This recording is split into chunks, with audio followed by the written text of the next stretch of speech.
saber sobre a Bíblia está no livro de Isaías? Não. Tudo que vocês precisam saber sobre a Bíblia está onde? Em toda a Escritura, toda a Bíblia. Em toda a Bíblia. Então o que é revelação progressiva? Deus ele se revelou ali no Gênesis e ele não parou por ali. A revelação de Deus ela prosseguiu, ela foi até Êxodo, ela foi Levítico, ela foi Números, ela foi Deuteronômio, ela foi para Josué e ela foi até Apocalipse até chegar nas nossas mãos as Escrituras, tá? Então a revelação de Deus ela foi progressiva, tá bom? Nesse sentido. Agora aqui rapidinho, o tema central da Bíblia, tá? É Jesus Cristo. Cristo ele é o tema central das Escrituras, tá bom? Agora o gênero literário aqui, irmãos, da Bíblia, né? É um assunto também que faz parte da matéria bibliologia, o gênero literário da Bíblia. O que é isso? Parábola é parábola, história é história, provérbio é provérbio, carta é carta, profecia é profecia, Apocalipse é Apocalipse, tá bom?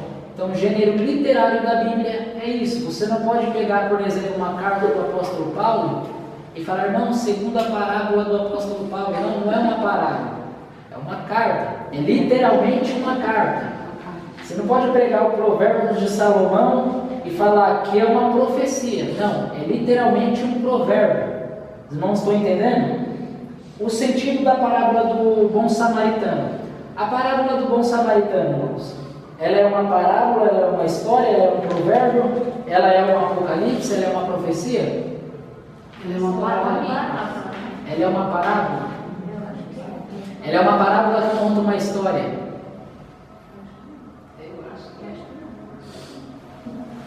E aí? Qual que é o sentido da parábola do bom samaritano? Então, por exemplo, como é que Orígenes trouxe uma interpretação alegórica dos pais da igreja? Ele trouxe uma interpretação alegórica que dizia o seguinte, os irmãos lembram da parábola do bom samaritano, né?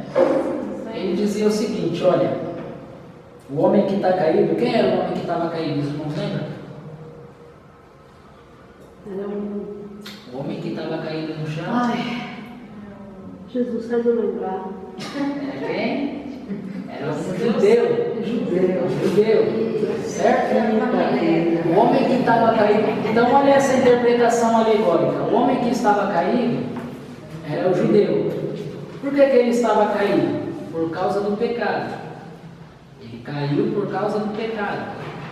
O sacerdote e o levita que passa e não pode ajudar, representa a lei e os profetas que não pode salvar o homem.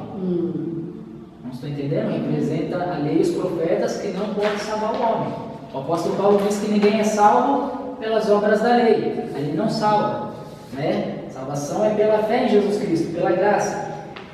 E aí ele diz que o samaritano que passa e levanta o homem é Jesus, o único que tem poder para levantar o homem caído, morto no seu pecado. E aí ele diz assim que, os irmãos lembram o que o homem faz com o judeu? O samaritano faz com o judeu? Cuida das feridas. Ele passa o bálsamo, né? Nas feridas, né? Ali é o sangue de Jesus que purifica o homem do pecado. O sangue de Jesus purificando o homem do pecado. O samaritano ele coloca o judeu onde? Antes de levar para a estalagem, ele coloca o judeu onde? Em cima do jumentinho, né? Evangelismo. Aí chega numa estalagem. Onde é a estalagem? Na igreja. Dá 2 moedas para o homem da estalagem. Dá o pão e o vinho, representando a Santa Ceia. E fala bem assim, ó, cuida dele até que eu volte, ou seja, segunda vinda. É uma interpretação bonita, não é? Mas não é isso que o texto quer dizer.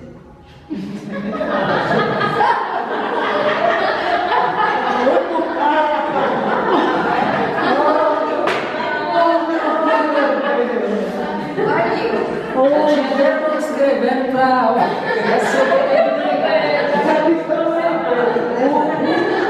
mas não é isso que o texto quer dizer. Literalmente. Não tem nada não, Então, ó, literalmente o que aquele texto quer dizer, irmãos? Qual que é o contexto daquela passagem? Um homem chega a Jesus perguntando: quem é o meu próximo? Exatamente. Quem é o meu próximo? Aquela parábola, ela fala sobre amor ao próximo. Misericórdia. Sobre amor ao próximo. Estender a mão uns pelos outros, ajudar quem está caído, né? Nesse sentido, amar o seu inimigo. Lembra, os judeus eles não se davam com o samaritano. E quem levanta um homem judeu é um samaritano. Então ali aquela parábola literalmente é amor ao próximo. Quem é o meu próximo? O homem perguntou para Jesus, Jesus respondeu contando essa parábola. Ou seja, o seu próximo é aquele que está perto de você, aquele que mesmo você não se dando bem com ele, isso não pode existir, ele merece ser amado.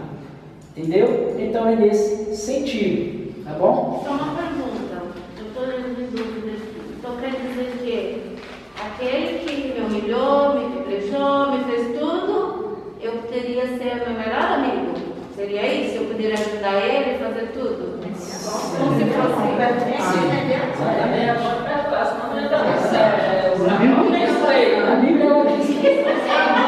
A Bíblia ela ensina o seguinte, quando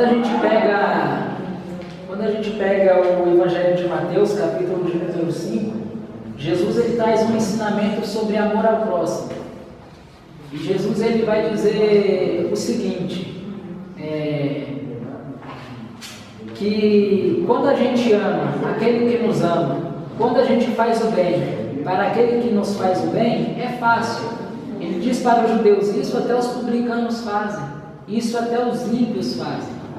Ele perguntaram, então tu o que dizes? Ele diz, ama o que te odeia, ama o que te aborrece, o que fala mal, o que critica, o que não gosta.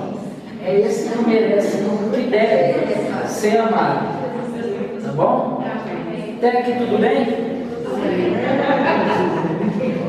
Pareceu sua dúvida, Maria Lúcia. Então vamos lá. Então, isso aqui é um estudo, né? Então, é lógico. Então, irmãos, algumas regras básicas aqui, tá? Não é ainda um assunto aí que o pastor Cedeval domina, gosta muito de falar, tá? Não é ainda a questão da hermenêutica, da exegese, mas isso é uma matéria da bibliologia, tá? Então, como é uma matéria da bibliologia, nós temos que abordar. Regras básicas aí, irmãos, de interpretação. Nós estamos falando de um livro aí que tem mais de quantos anos, irmãos, esse livro? 1.000 anos. Tem mais de quantos anos? Tem? 2.000 anos. Nós falamos que é a morte de Jesus, né? A morte de Jesus tem mais de 2.000 anos, mas e a Bíblia? Ela tem quantos anos? Não sabemos. A Bíblia toda completa aí, ela tem entre 1.500 ou 1.600 anos, né? Então ela foi escrita depois da morte. Nesse período, que nem eu tinha dito para vocês na semana passada. Mesmo depois da morte de Jesus, na época de Jesus só tinha o Antigo Testamento. Assim é verdade. Tá? Na época de Jesus só tinha o Antigo. Depois da morte de Jesus, se passou anos e o Novo Testamento, os apóstolos foram escrevendo aí o Novo Testamento. Tá bom? Então ela tem aí um tempo aí de 1.500 segundo alguns, 1.600 segundo outro. Tá? Para ficar completo. Por que tem essa divergência, irmãos? Aí tem uma pergunta, né? Por que tem essa divergência de 100 anos? Né? Porque segundo alguns, demorou para estar completa 1.500 anos. Segundo outros, 1.600. Por que tem essa divergência de 100 anos? Quantos anos ela tem a Bíblia? 1.000? Ela completa entre esse espaço de 1.500, segundo alguns, e 1.600 entre outros. Tá? Aí por que tem aí essa divergência de 100 anos? Porque quando os homens escreviam a Bíblia, Moisés, Josué, e entre outros, Jó, esses livros todos aí que são atribuídos também a Moisés, E os livros da Bíblia, eles não colocavam data. Eles não colocavam data. Sabe quando a gente escreve um diário, querido diário, a partir de hoje a gente coloca a data, tudo certinho? Não, eles não faziam isso. Eles escreviam o rolo, o livro, direto, apenas com aquilo que Deus mandava eles dizer. Eles não colocavam data. Hoje eu estou escrevendo as palavras que Deus mandou eu escrever. A data é tal, o dia é tal. Não, eles não faziam isso. Então ninguém sabia ao certo aí dentro dessa questão. Tá? Então algumas regras básicas aí, irmãos, da interpretação. O assunto central da Bíblia é quem? Jesus Cristo, né?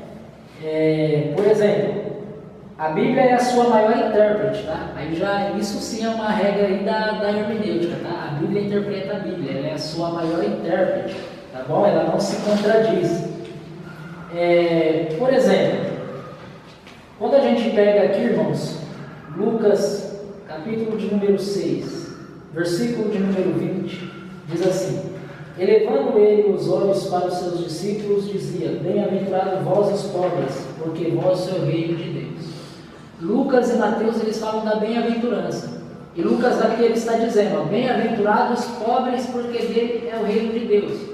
Aí quando a gente pega essa passagem isolada, a gente vai dizer: olha, você que é miserável, você que não tem nada, você que é pobre mesmo, você que não tem nem o que vestir, não tem o que usar, o reino de Deus é seu.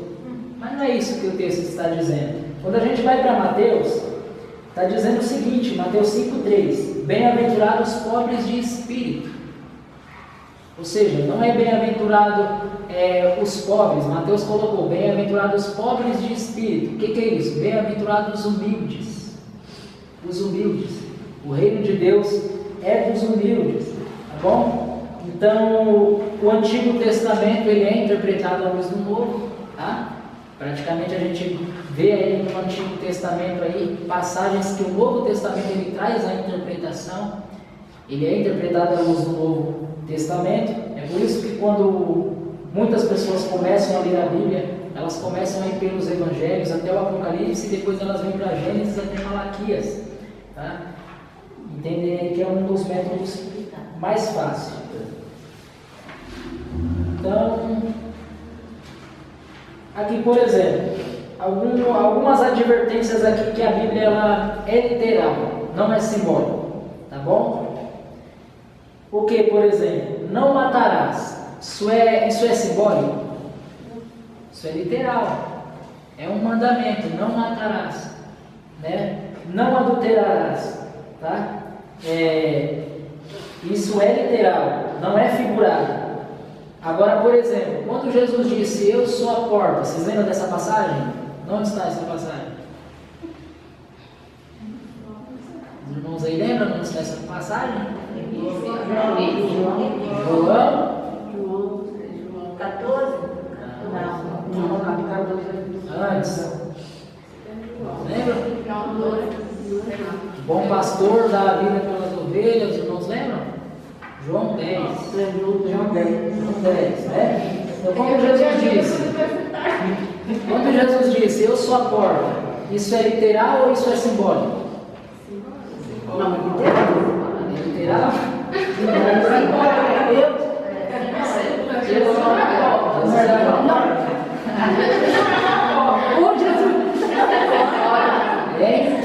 Então isso é simbólico, né?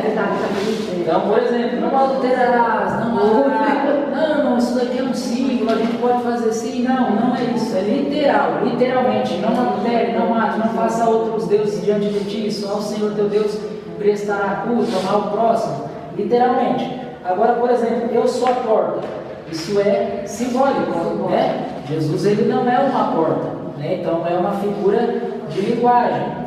Aí tem também uma outra figura de linguagem na Bíblia que é chamada hipérbole. O que é a hipérbole? Hipérbole é o uso de uma palavra exagerada, tá? Uma certa feita o salmista disse bem assim, ó, hipérbole. Uma certa feita o salmista disse bem assim, ó, dos meus olhos saem rios de lágrimas. O salmista chorava a ponto de encher uma piscina? Não. Então ali ali é um símbolo, né? É uma linguagem figurada. Ele não né? chora, não Ele dá. não chora rios de lágrimas a ponto de... né? Então, se a gente tem que tomar cuidado quando a gente for ler a Bíblia, interpretar a Bíblia. A gente tem que discernir, como o pastor estava colocando, o que é literal e o que é simbólico. Porque se a gente for levar tudo literalmente, a gente vai cometer aí muitos erros. E se a gente também for levar tudo simbólico, a gente vai cometer muitos erros também, tá bom? Então, agora vamos ver aqui, irmãos, as características. Quantos homens escreveram a Bíblia? Irmãos, nós falamos na semana passada. Mais 40 autores a Bíblia tem. A Bíblia tem 40 autores. 40 homens escreveram a Bíblia. Mais de 40 homens escreveram as Escrituras. Homens de culturas, de classes e de épocas diferentes. Nós estamos falando aqui de 40 gerações durante esse processo de escrever as Escrituras. Por exemplo, líder político que estudou na Universidade do Egito, Moisés, né? Pedro, pescador, Amós, boiadeiro, Josué, general, Neemias, copeiro, Daniel, primeiro-ministro, tá? Lucas, médico, Salomão, rei, Mateus, coletor de impostos, Paulo, rabino, e entre outros. Então, a Bíblia ela foi escrita por muitos personagens diferentes, né? A Bíblia, irmãos, ela é o único livro. Ela é o único livro do mundo. É por isso que a Bíblia é o livro dos livros. Ela é o único livro do mundo que é escrito por mais de 40 autores e não se contradiz. E não se contradiz. Que tem aí a sua concordância e consonância. Por exemplo, ela fala de um Messias que haveria de vir e veio. Só a Bíblia faz isso. Mais de 40 autores e não se contradiz. Tá bom? Então, característica dos lugares onde eles escreveram esses livros: Moisés, deserto; Jeremias, calabouço; Daniel, numa colina e em um palácio; Paulo, dentro de uma prisão; Lucas, enquanto viajava; João, na ilha de Patmos; outros, e entre outros aí, tá? Agora nós vamos, outros aí, rigores de uma campanha militar. Alguns escreveram as condições, alguns escreveram em tempos de guerra, outros escreveram aí em tempos de paz, circunstância. Uns escreveram no auge da alegria e outros na mais profunda tristeza, tá? Então teve toda essa questão aí. Agora aqui nós vemos aqui os idiomas aqui, irmãos, né? Que nós falamos aí, né? Os continentes. Os continentes de todo esse processo aí. Aí tem a Ásia, África, Europa, né? E os idiomas: hebraico, aramaico e grego. Tá? Então ela foi escrita nesses 3 idiomas aí. Como eu disse na aula passada, a língua hebraica é a língua do Antigo ou do Novo? Como é que é? O hebraico é a língua do Antigo Testamento ou do Novo Testamento? Antigo Testamento, né? E tem aí algumas passagens que estão escritas em aramaico. Por exemplo, algumas passagens do livro de Daniel, do livro de Esdras, do livro de Esther. Tem aí algumas passagens em aramaico. E o Novo Testamento foi escrito em grego, tá? O grego koiné, que era o grego da época. Qual que era a língua que Jesus falava? Aramaico. Aramaico, isso mesmo. Eles falavam aramaico, apesar de Jesus ter conhecimento do grego, né? Mas eles usavam ali o aramaico. Bom, há quem diga que Jesus ele falava o aramaico como nós estamos aqui conversando, por exemplo, numa conversa na sua casa. Ele falava o aramaico, mas quando ele ia se levantar para ensinar na sinagoga, ele tinha que usar a língua hebraica, né? Há quem diga, aliás, o grego, há quem diga essa questão aí, tá? Então a Bíblia, irmãos, ela é o único livro divino e humano ao mesmo tempo, tá? Ela é o único livro divino e humano ao mesmo tempo. Agora aqui nós vamos para uma questão aqui que é interessante aqui para facilitar também para os irmãos, até mesmo na questão o pastor Estevam estava ensinando, para os irmãos ficarem até mais por dentro, quando forem estudar a Bíblia, já olharem para a Bíblia com outros olhos, isso pode te ajudar muito. A Bíblia ela tem dois distanciamentos, irmãos, que dificultam sua interpretação, tá? Ela tem dois distanciamentos que traz aí uma dificuldade aí para nós interpretarmos, tá? O primeiro distanciamento é causado pela natureza humana da Bíblia. Significa o quê? A Bíblia, embora fora inspirada totalmente por Deus, foi escrita por homens. Ela não caiu pronta do céu. A Bíblia não caiu pronta do céu. Ela foi inspirada por Deus, mas escrita por homens. Então nós temos aqui o distanciamento temporal. Qual que é o distanciamento temporal? O primeiro livro foi escrito há 4.000 anos e o último há 2.000 anos. Qual que é o primeiro livro da Bíblia que foi escrito? Nossa, gente, mas foi Jó. Jó, o livro mais antigo, há 4.000 anos. E o último livro? E aí, irmãos? E agora? O último livro da Bíblia a ser escrito? Eu vou dar uma dica para os irmãos, hein? Qual foi o último apóstolo aí? Paulo, o último apóstolo? João. Não, João. Irmãos. Então todos os apóstolos já tinham aí morrido, né? Já estavam mortos aí, Paulo indo lá da mão de Nero, Pedro, Tiago, né? Judas, irmão de Jesus, e João aí, o último membro do colégio apostólico, né? Ele escreve o Apocalipse na ilha de Patmos. Então, irmãos, olha aí, ó, distanciamento temporal. Então, essas são regras básicas aí da interpretação bíblica. Esses livros, a Bíblia ela está muito distante da gente. Por exemplo, o primeiro livro foi escrito há 4.000 anos e o último há 2.000 anos. Então, tem muita distância, não tem muita distância de lá para cá? Tem muita distância. Já foi muita geração, já veio muita geração. Exatamente, cópias, essas questões também dos copistas, que nós vamos ver com mais detalhes, entendeu? Que dificultam. Aí tem um outro distanciamento ali, que é o distanciamento contextual. Qual que é o distanciamento contextual? A Bíblia foi escrita no Antigo Oriente Médio, dentro de uma cultura oriental. Povos diferentes, culturas diferentes, leis diferentes, costumes diferentes. A cultura judaica de hoje é diferente daquela época. O Império Grego não existe mais, o Império Romano não existe mais. Então tem esse distanciamento de contexto aí, irmãos. Como nós observamos aí, tá? Povos diferentes, culturas diferentes, tá bom? A cultura judaica daquela época não é a mesma de hoje. A cultura romana daquela época não é a mesma de hoje. Tem toda essa questão aí. O distanciamento linguístico. Ó, a Bíblia foi escrita em 3 idiomas, que hoje já não existem, que é o hebraico, o aramaico e o grego, tá bom? Então, nós estamos distantes da língua original. Essas línguas elas não são mais faladas hoje.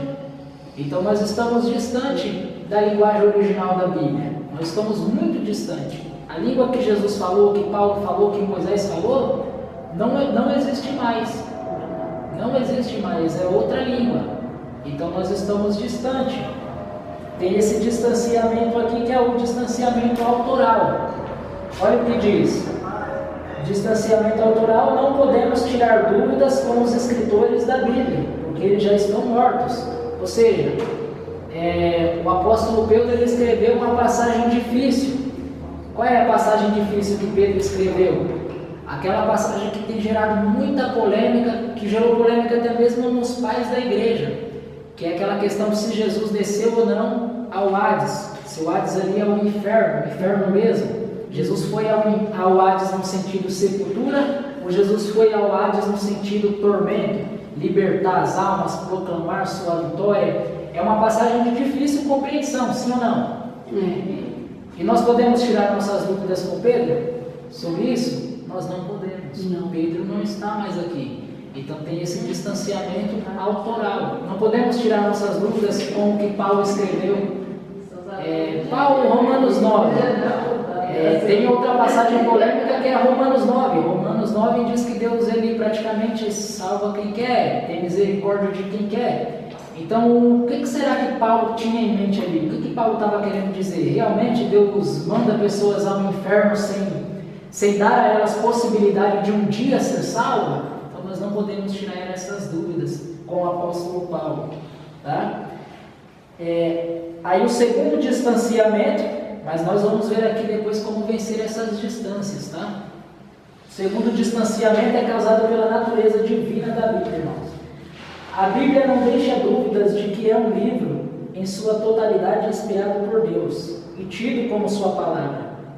Distanciamento natural. O que é isso? Deus, que é o Criador soberano, atemporal, falando comigo que sou criatura, limitado e temporal.